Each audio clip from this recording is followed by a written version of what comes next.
27-letni moški, ki ga je policija identificirala kot Akajeda Ulaha, je v ponedeljek zjutraj aktiviral eksplozivno telo, pri čemer je ranil sebe in še 3 naključno mimoidoče. Ulah, ki je po rodu iz Bangladeša živi v Brooklynu, je doma narejeno bombo imel pritrjeno na svoje telo. Bombo je sprožil v jutranji prometni konici v podhodu pod največjo avtobusno postajo v ZDA Port Authority Bus Terminal oziroma med 2 podzemnima železnicama. Zadnji teroristični napad se je zgodil v New Yorku konec oktobra, ko se je napadalec s poltovornjakom zapeljal med množico pešcev in kolesarjev ter ubil 8 ljudi. Prebivalci in turisti so prestrašeni. Indonezijska policija še vedno išče pobeglega zapornika, državljana ZDA, ki je v ponedeljek pobegnil iz prenatrpanega zapora na počitniškem otoku Bali.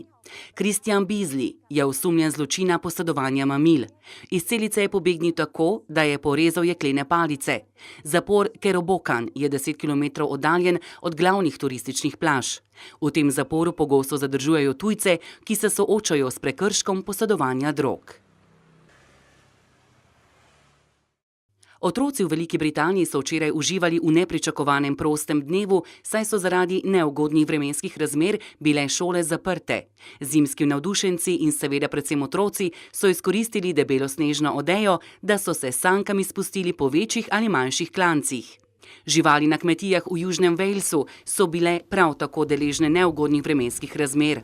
Ljudi so opozarjali, da naj raje ostanejo doma in se ne odpravljajo na cesto, če ni to nujno potrebno. Snežne službe so poskušale čim hitreje očistiti smreke, domačini pa z lopatami odstraniti sneg izpred vhodnih vrat. Slabše vremenske razmere meteorologi napovedujejo v naslednjih dneh.